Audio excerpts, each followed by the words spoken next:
Queridos irmãos, estamos iniciando o programa Atualidade Espírita desta semana. Este programa é uma realização do 8º Conselho Espírita de Unificação, que agrega 22 casas espíritas em Nova Friburgo e região, e tem por finalidade a divulgação da doutrina espírita codificada por Allan Kardec, levando consolo e esclarecimento a todos aqueles que nos assistem. O programa de hoje é um programa diferente. Nós temos aqui 2 convidados muito queridos.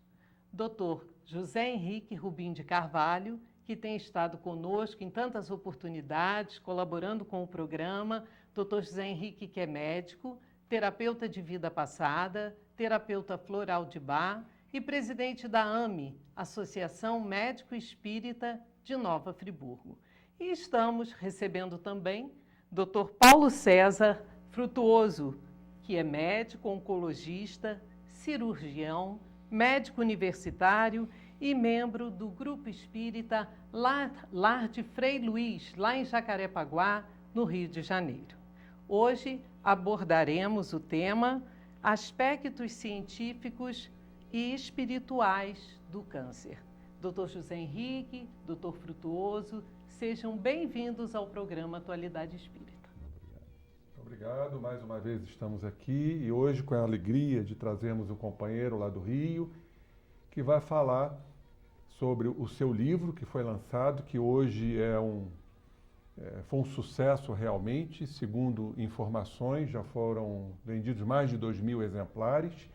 E é um livro aqui que eu já estou apresentando, que será lançado logo mais, lá no Caminheiros do Bem, quando ele apresentará esse tema, Aspectos Espirituais e Científicos do Câncer. O livro chama-se A Face Oculta da Medicina.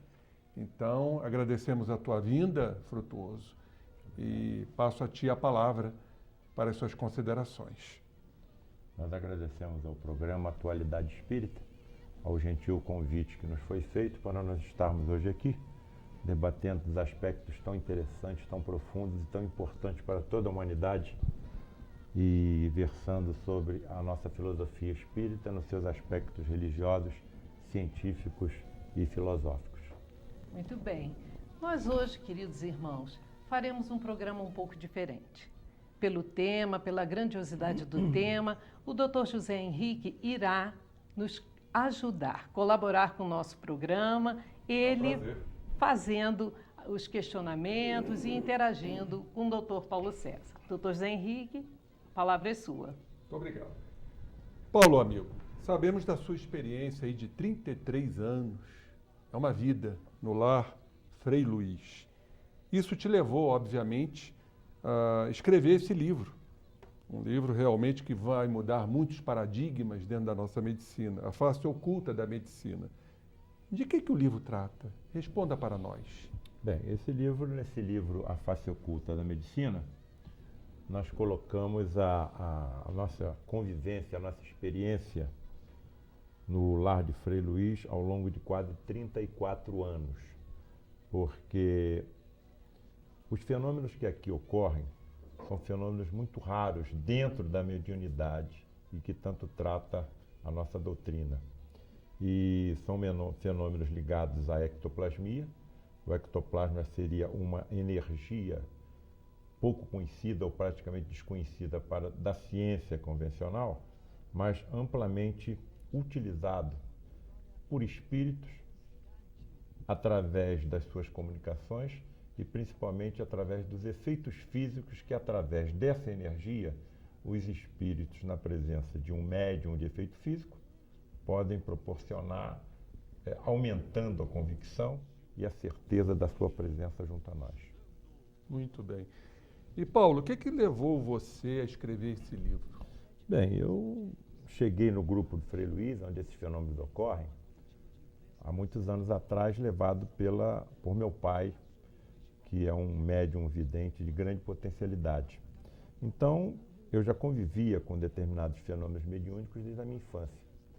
Mas, como nós vamos nos direcionando para uma atividade profissional, no meu caso a medicina, aos poucos nós vamos sendo absorvidos pelo materialismo que a própria medicina versa nos dias atuais, até os dias atuais. Mas, diante dos relatos que eu via o meu pai fazer dessas ocorrências, eu acabei me interessando, me aproximei do grupo, e quando eu percebi, por mim mesmo, a veracidade dos fenômenos que nesse grupo ocorrem, eu achei que era minha obrigação estudar profundamente até onde eu pudesse alcançar e entender esses fenômenos ditos ectoplasmáticos mediúnicos. E chegou a um determinado momento que as convicções que eu fui adquirindo ao longo dessas décadas foi tão forte, foi tão assim inabalável, que eu achei que era meu dever não guardar somente para mim os ensinamentos, as observações e as experiências que eu tinha testemunhado no grupo de Frei Luís. E achei importante colocar isso num livro, que ele é dedicado principalmente à classe médica, mas ele é acessível a qualquer leitor interessado no espiritismo, na mediunidade e principalmente nos fenômenos de efeitos físicos ligados à ectoplasmia. Vejam bem, é interessante a sua colocação. Sabemos que o médico ele é versado na visão materialista, cartesiana. Então, o médico, o Dr. Bezerra diz isso, que vai ser o último a chegar dentro dessa visão espiritual. E o médico realmente ele não se expõe, até por preconceitos, por conta de tudo que aprendemos nas universidades dentro de uma visão materialista. E aí eu lhe faço a seguinte pergunta, porque é insólito isto, né? Como é que você chegou a uma instituição que trabalha com sobrenatural, com as questões extrafísicas? Como é difícil o médico chegar a isso. Então eu lhe pergunto, o que fez você chegar ao Lar Frei Luís? Bem, os relatos feitos pelo meu pai, das reuniões que ele presenciava, eram muito fortes. Ele falava com muita convicção. Lá pela década de 60, de 70. E nós ouvíamos, mas sempre com um sentido assim de descrença, né? De dúvidas. Mas pai é pai. Até que houve um determinado dia em que eu já cursando a faculdade de medicina, no meu terceiro ano médico, eu cheguei em casa e encontrei o meu pai vindo de uma dessas reuniões ocorrentes no grupo de Frei Luís, com a camisa toda ensanguentada. Eu achei estranho, imediatamente me preocupei, indaguei do que estava ocorrendo, e ele me relatou, estranhamente, que ele tinha sido submetido a uma cirurgia hiperfísica, uma cirurgia espiritual. Isso dito por um acadêmico de medicina, isso choca. Evidentemente, qual foi a indagação? Mas você estava sentindo alguma coisa? Não, não sentia nada. E disseram que você foi operado onde? No estômago. Você não sentia nada no estômago, nada. Levanta a camisa e deixa eu ver se existe alguma cirurgia, alguma cicatriz na sua pele. A camisa levantada, nenhuma cicatriz existia.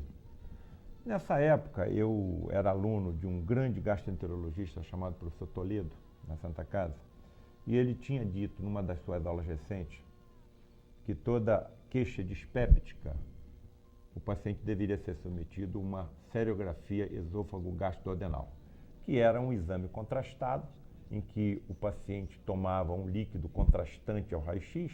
É o bário, né? Sulfato exatamente, de bário. Era o bário, e você conseguia examinar o esôfago, o estômago e o duodeno. Naquela época não existia as técnicas endoscópicas, não havia endoscopia digestiva. Sim.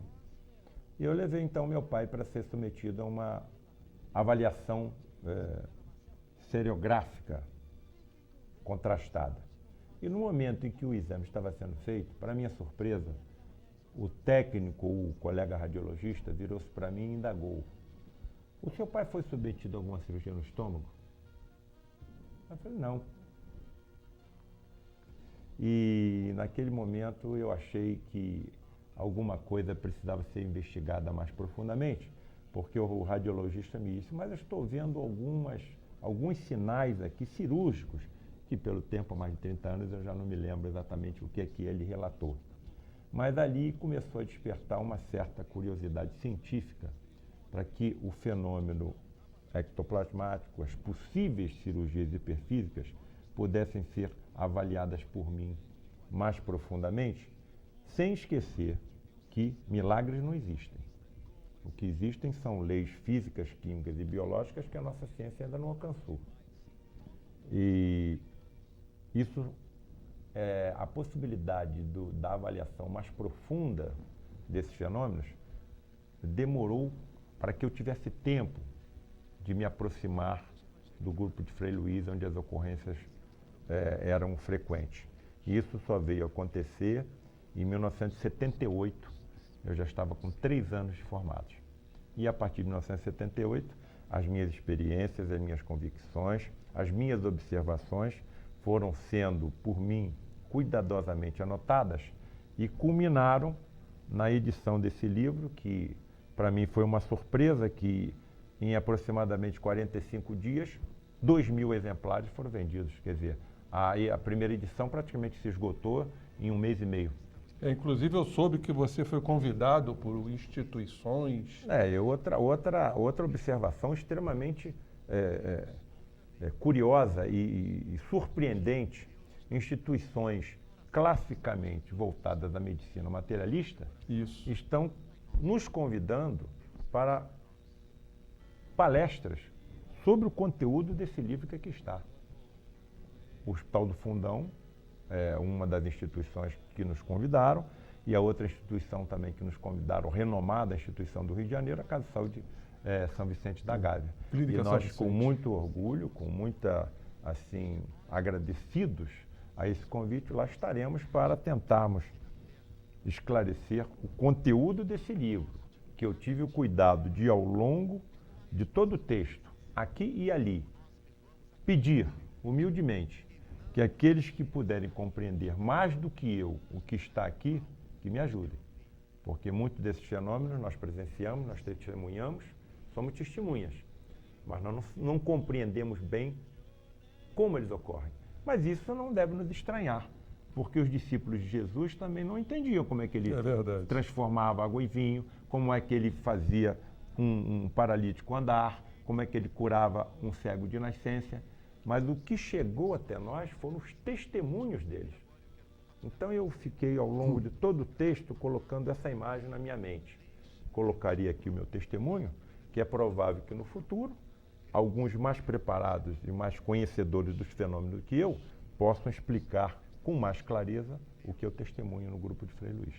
Então vamos aproveitar essa sua colocação, Paulo César, e vamos colocar 2 perguntas numa só. A primeira, eu gostaria de saber de ti quais são as suas explicações para tudo que você vê. E a segunda pergunta, como é que os colegas médicos, materialistas, conservadores, cartesianos entendem o teu trabalho? Vamos por parte. Não sou eu quem diz, é a própria ciência. A observação do átomo constatou que, em determinados momentos, um elétron que gira em torno do núcleo desaparece e depois reaparece ou na mesma órbita em que ele estava ou em uma órbita diferente. E através de estudos complexos, profundos, os físicos teóricos chegaram à conclusão de que naquele momento em que o elétron está desaparecido, ele teria mergulhado em uma outra dimensão. E os físicos estão dizendo que o nosso universo não é único. E eles utilizam o termo multiverso e não universo. Chegam à insolência de declarar que não existe mais dúvida da existência dos outros universos além do nosso. E que a única diferença entre esses universos e o nosso é que nós estamos aqui e não estamos lá. Eu acho que o que os físicos estão chamando de universos paralelos são os planos espirituais, que a nossa doutrina já fala desde meados do século XIX. E o que eu estou vendo é que a ciência, aos poucos, está se aproximando para a constatação da existência desses outros planos de existência e para a constatação evidente da existência do espírito que dá vida ao nosso corpo físico. Porque nós somos constituídos dos mesmos átomos e moléculas que constituem esta mesa. Por que nós estamos vivos e a mesa não está? Porque existe um princípio energético vital, que nós chamamos de espírito, que está dando vida ao nosso corpo. Então, o que me parece é que nós estamos mergulhando, cada vez mais nos aproximando da verdade que nós já sabemos, das constatações da sobrevivência da vida após a morte física, da possibilidade da comunicação desses seres que estão nos outros planos de existência, que nós chamamos de espíritos, conosco, da possibilidade de nós sermos por eles intuídos mentalmente, principalmente os médicos. Como é que você, Henrique, pode guardar tudo que você estudou na medicina? Nós não guardamos 3, 4% de tudo que nós estudamos desde que ingressamos na faculdade de medicina. Já diz o ditado que o saber não ocupa lugar. O saber não ocupa lugar. Então, muitas vezes, sem percebermos, nós somos intuídos numa determinada direção para chegar a um diagnóstico, numa outra determinada direção para escolhermos o melhor tratamento para o nosso paciente. Então, quem é que nos ajuda? Onde é que estão esses conhecimentos adquiridos ao longo de 40 anos de existência, de estudos? O que nós almoçamos anteontem? Já não vamos nos lembrar. Então, como é que nós vamos lembrar de tudo aquilo que nós já estudamos? Daí a importância da existência desses espíritos, vamos chamar de guias, os irmãos católicos chamam de anjos da guarda, que nos auxiliam a descobrir no nosso subconsciente, no subterrâneo do nosso ser, aonde estão os nossos pensamentos, fazendo aflorar na nossa memória o que nós mais precisamos para o diagnóstico correto e para a terapia correta também.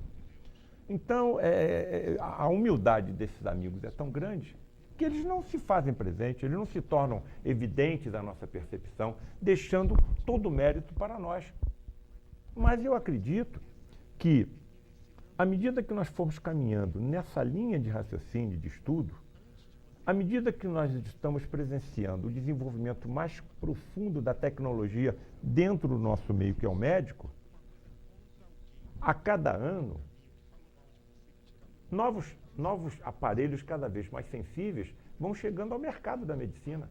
E essa sensibilidade vai chegar a tal ponto que daqui a pouco os aparelhos que nós utilizamos no diagnóstico das doenças dos nossos pacientes detectará fatalmente a existência dessa energia vital que nos mantém vivos e assim como mantém também os nossos pacientes vivos, que são seres iguais a nós. E aí, talvez, já caminhando mais adiante no futuro, nós tenhamos a possibilidade de equipamentos tão sensíveis que possam detectar até as doenças que possuem a sua sede no perispírito ou no espírito. Eu acredito que, à medida que nós formos evoluindo, fisicamente, espiritualmente, os médicos do futuro serão dotados dos dons mediúnicos que nós vemos em alguns sensitivos no dia de hoje.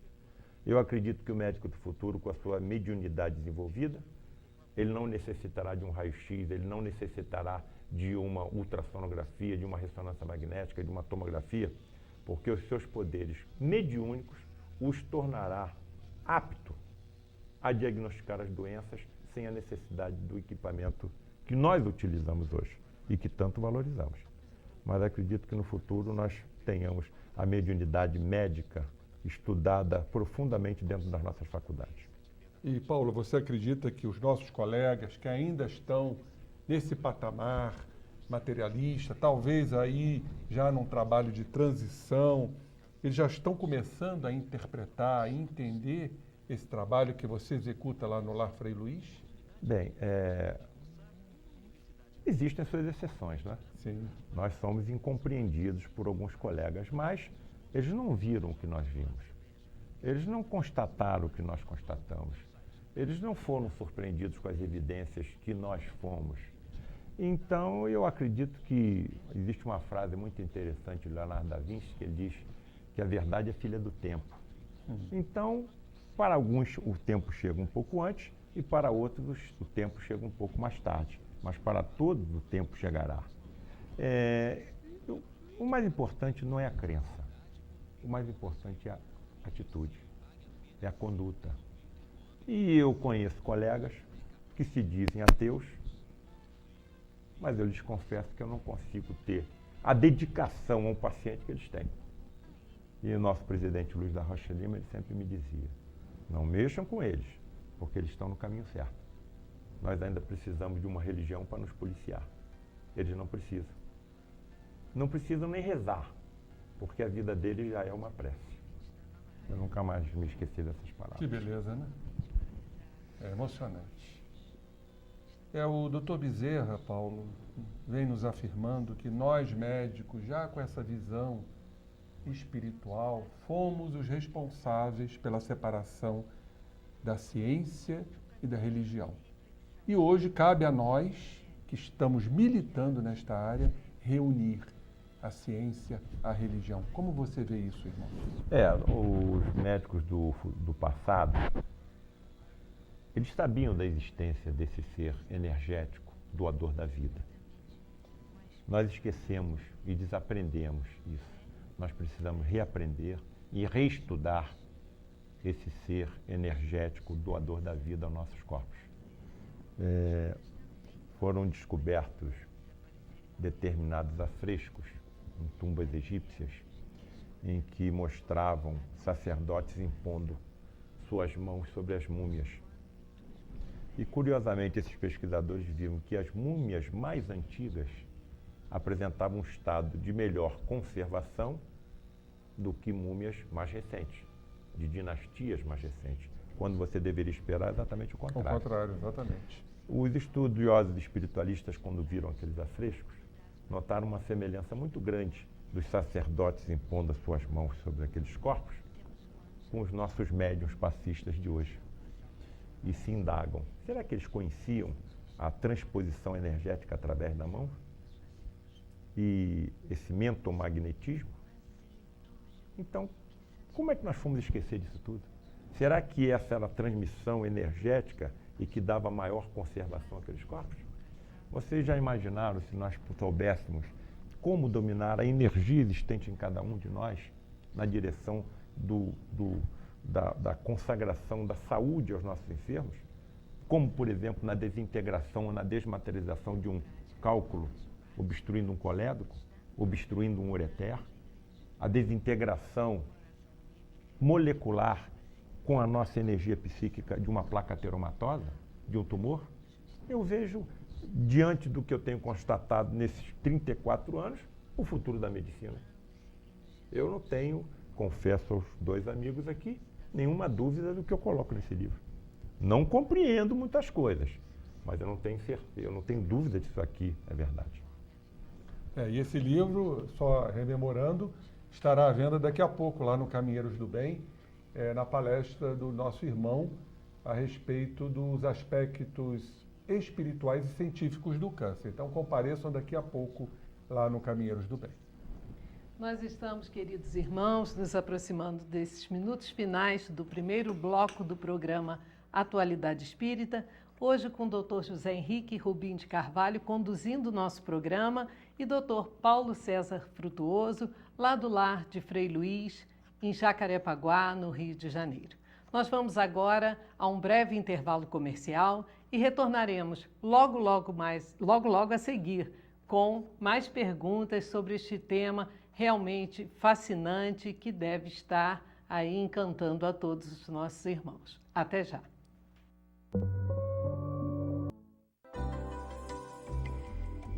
Amai-vos uns aos outros, fazei aos outros o que gostarias que vos fizessem, pois se assim fosse feito, não haveria na terra ódio, dor e sofrimento.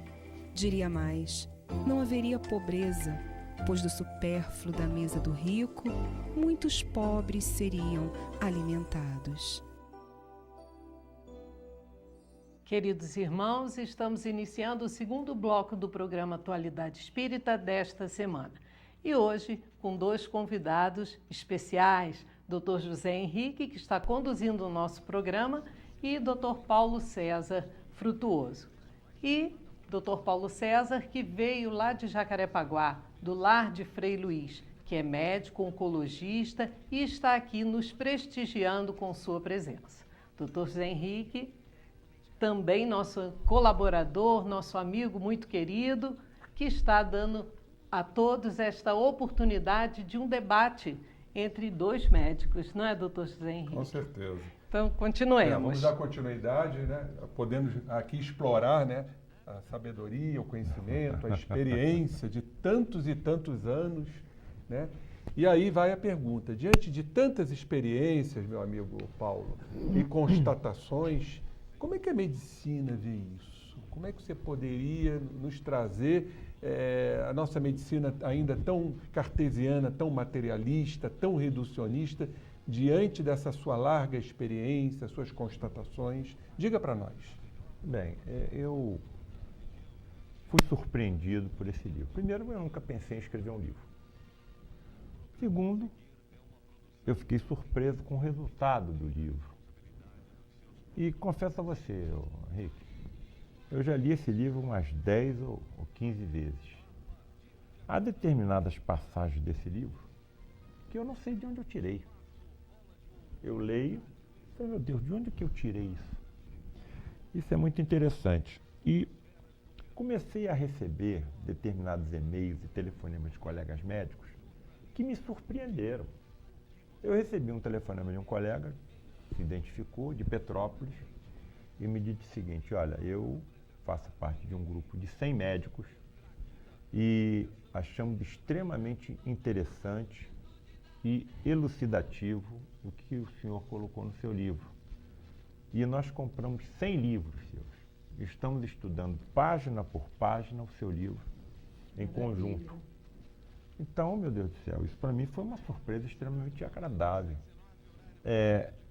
Eu volto a repetir, tudo que está aqui colocado tem que ter uma explicação. Jesus não fez milagres.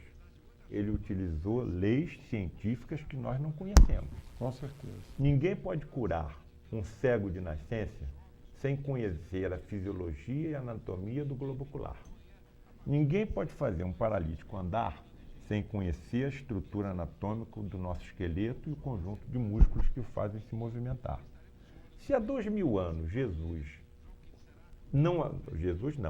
se há 2000 anos não haviam esses conhecimentos, aonde é que Jesus aprendeu isso tudo? Ele só pode ter aprendido com civilizações que nem mais existem. E talvez em outros planetas que nem mais existam também. E outra informação preciosíssima que eu sempre cito nas minhas palestras. Jesus disse: vós todos sois deuses. Aqueles que crerem em mim e no que eu ensino farão as mesmas obras que eu e outras maiores ainda. Que ser era esse? Que até os discípulos se impressionavam, dizendo: quem é esse ser que até o vento e o mar lhe obedecem? Será que um ser com essa magnitude, com essa potencialidade energética existente em nós também, mas que nós não sabemos usar, não poderia fulminar com o olhar todos aqueles que o estavam crucificando? Por que Jesus não fez isso? Porque se ele tivesse uma partícula subatômica de orgulho naquele momento, toda a sua missão dentro do cristianismo estaria perdida. Então, por que nós não sabemos fazer o que ele fazia? Porque essa liberdade da energia imensa existente em cada um de nós, ela é proporcional à medida que nós nos desenvolvemos moralmente e intelectualmente. Muito mais moralmente do que intelectualmente. Então você imagine, houve um pesquisador no Rio Grande do Sul, sobrenome Lacerda, que escreveu um livro muito interessante, Espírito e Matéria. E ele calculou, por exemplo, a energia existente em cada um de nós. Ele era gaúcho. E ele disse o seguinte: a energia existente em cada ser humano é suficiente para iluminar um estado do tamanho do Rio Grande do Sul por 160 anos. Então, se nós soubéssemos canalizar essa energia existente em cada um de nós, o que nós não faríamos? Mas imagine, por exemplo, se eu soubesse como canalizar essa energia hoje, se alguém batesse na traseira do meu carro. Se eu chegasse na minha garagem e encontrasse alguém com o seu carro estacionado no lugar onde eu costumo estacionar. Será que eu conseguiria dominar a energia latente existente em mim? Imagine isso na mão de um infeliz terrorista. O que ele não poderia fazer? Jesus sabia como utilizar essas imensas energias existentes em cada ser humano, porque a ele foi dada essa autorização pelo Pai Celestial em decorrência do seu desenvolvimento. Qual é o desenvolvimento de Jesus? Um desenvolvimento tamanho que a ele foi dada a responsabilidade de um governo de um planeta inteiro, com a sua humanidade encarnada e desencarnada. Eu coloco no livro um artefato mandado pela NASA ao espaço para a detectação da idade do nosso universo e do nosso sistema planetário.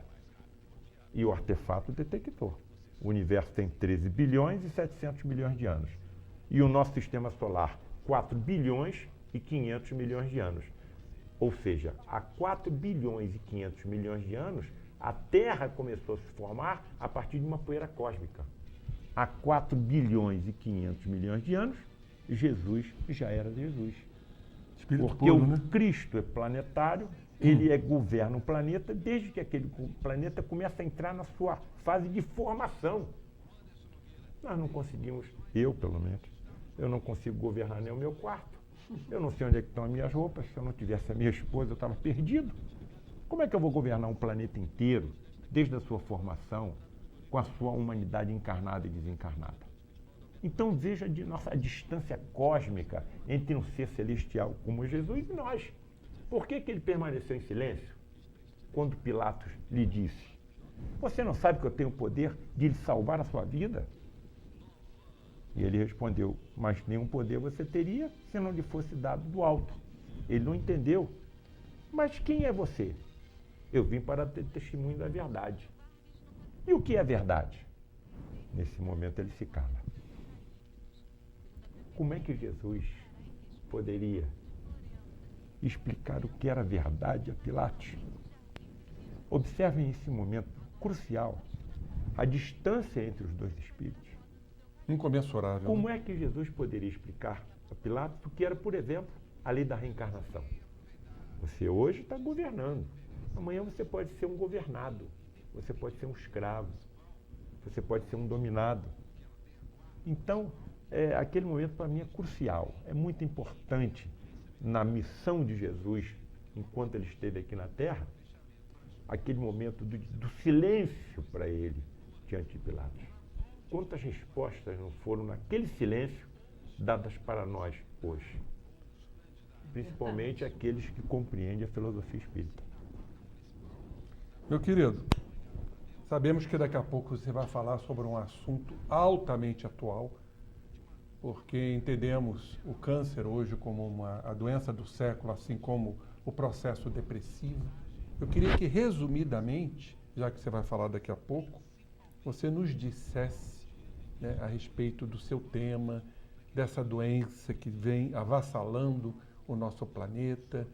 Sabemos que ainda estamos num estágio profundo de imperfeição. Fale um pouquinho sobre o seu tema que você irá ministrar daqui a pouco, lá no Caminheiros do Bem. Bem, nesse livro aqui, A Face Oculta na Medicina, nós descrevemos, ao longo desses 34 anos, alguns diálogos que nós travamos com médicos materializados através do fenômeno da ectoplasmia. E uma das perguntas que eu pude fazer para um desses médicos materializados, de nome Frederick von Stein, que foi um cirurgião do exército nazista, está recuperando os seus erros através da caridade que lá é exercida, o motivo, por exemplo, de crianças nascerem portadoras de tumores malignos. Isso para mim sempre me estarreceu. E a resposta dele foi bem sucinta. Veja os tumores como um aspirador das impurezas do espírito e tudo se esclarecerá. Bem, então o tumor aspira impurezas do espírito. Então, o câncer é uma forma de bem. E, certa ocasião, um professor meu, Alberto Lima de Moraes Coutinho, eu sempre cito isso nas minhas palestras, quando ele me perguntou sobre a minha visão do câncer, eu lhe disse isso. Olha, doutor Coutinho, eu acho que o câncer é um aspirador das impurezas do espírito. Eu sou um espiritualista, ou pelo menos eu tento ser. Aí o professor Coutinho virou para mim e falou assim: então não vamos operar mais ninguém. Não vamos tirar o tumor de mais ninguém. Porque se o espírito é o eterno e o corpo é temporário e é um aspirador das impurezas do ser eterno, vamos deixar o câncer evoluir em todo mundo. É isso que você está querendo me dizer? Não, doutor Coutinho. Felizmente eu já tinha a leitura através dos livros do Ramatiz, como Filosofia da Alma, os livros sobre o Livro dos Médios. Quer dizer, a gente estudava porque eu tinha uma biblioteca formada pelo meu pai desde criança em casa. E eu perguntei: doutor Coutinho, o senhor sabe até onde deve ir o sofrimento de alguém? Não. Então, já que nem o senhor nem eu sabemos, nós temos que fazer tudo o que tiver ao nosso alcance para aliviar, para curar e para consolar. Deus age nas criaturas através das suas criaturas. Nós, como médicos, estamos atuando sobre as criaturas de Deus. E nós também somos criaturas dele. Então eu interpreto, quando eu consigo remover um tumor e ele não tem recidiva, que eu consegui remover as impurezas restantes que ainda estavam naquele espírito. E quando eu opero um tumor e dentro de algum tempo aparece uma metástase aqui e outra ali, eu interpreto como as impurezas do espírito continuam procurando as válvulas de escape. E que impurezas são essas? Ora, as impurezas que nós mesmos plantamos no nosso espírito através do nosso comportamento equivocado contra o próximo e contra a natureza em vidas passadas. Se eu vejo uma criança, hoje nós estamos constatando câncer infantil no ventre materno. A criança já é portadora de um tumor, você sabe disso, no ventre antes de nascer. Se eu não acredito em Deus, o problema está resolvido. Aquilo é obra do acaso, foi uma mutação do acaso que se transformou num tumor e ocorreu no feto. Está resolvido o problema. Se eu acredito em Deus, eu estou com um problemaço para resolver. Onde é que estava Deus? A criança nem nasceu. Deus estava distraído? Estava dormindo? Estava passeando?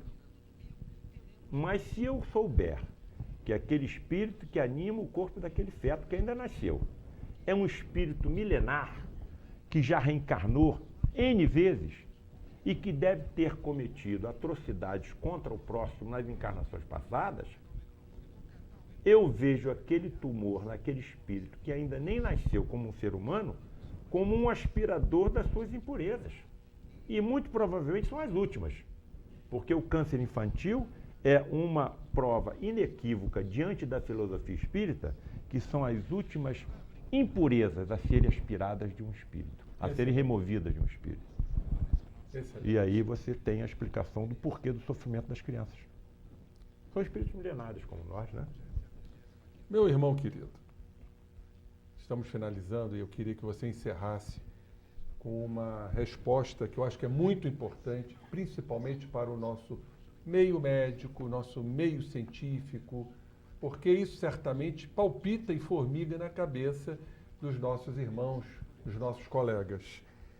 Existem comprovações científicas, Paulo, do que você relata no teu livro? Bem, os que lerem esse livro verão um relato aqui de uma cirurgia cardíaca realizada em um mestre meu, um professor meu, absolutamente descrente. Ele tinha uma insuficiência mitral, a insuficiência mitral descompensou, ele já estava em vias de ser transferido para o hospital, para o Instituto do Coração em São Paulo, onde seria colocado uma prótese artificial, sem acreditar em nada. Às vezes, até eu toquei uma vez no que eu estava vendo no grupo que eu pertencia, e ele comparou o nosso grupo ao colônia dos Ginjones, lá na Guiana Inglesa, onde 1000 tinham se suicidado. Nós éramos um grupo de fanáticos.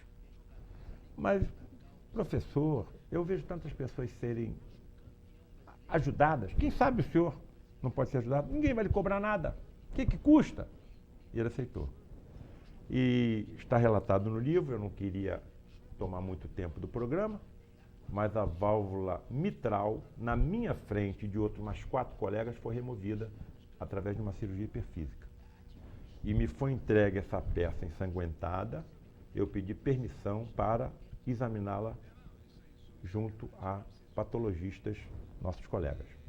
2 patologistas examinaram a peça ensanguentada que estava na minha mão e concluíram independentemente que se tratava de tecido cardíaco. Isso é apenas uma das provas científicas que eu consegui colocar nesse livro. E temos outras também que estão relatadas, e eu tenho certeza que aqueles que estão me vendo nesse momento terão curiosidade, e a curiosidade será absolutamente respondida através da leitura do nosso livro, cujos direitos autorais todos estão doados para o Lar de Frei Luís. Muito bom. E daqui a pouco estaremos juntos, né? Um grande prazer. Lá no Caminheiros do Bem, de 10 a meio-dia, no seu seminário sobre os aspectos científicos e espirituais do câncer. Muito obrigado, meu irmão. Eu que agradeço. Queridos irmãos, estamos encerrando o programa Atualidade Espírita desta semana e agradecemos ao Dr. José Henrique, agradecemos ao Dr. Paulo César pela presença aqui em nosso programa, com tantos esclarecimentos, com tantas notícias boas, alvissareiras, né? Da nossa doutrina que vem caminhando cada vez mais. E lembramos a todos que visitem o Laje, Lar Abrigo Amor a Jesus, situado em Lagoinha, onde vivem 80 idosos que necessitam do nosso amor e da nossa caridade. Tenham todos uma semana muito feliz, uma semana de muita paz, com Deus, nosso Pai, guiando os nossos passos e Jesus, nosso Mestre querido, sempre ao nosso lado. Fiquem com Deus e até o próximo programa.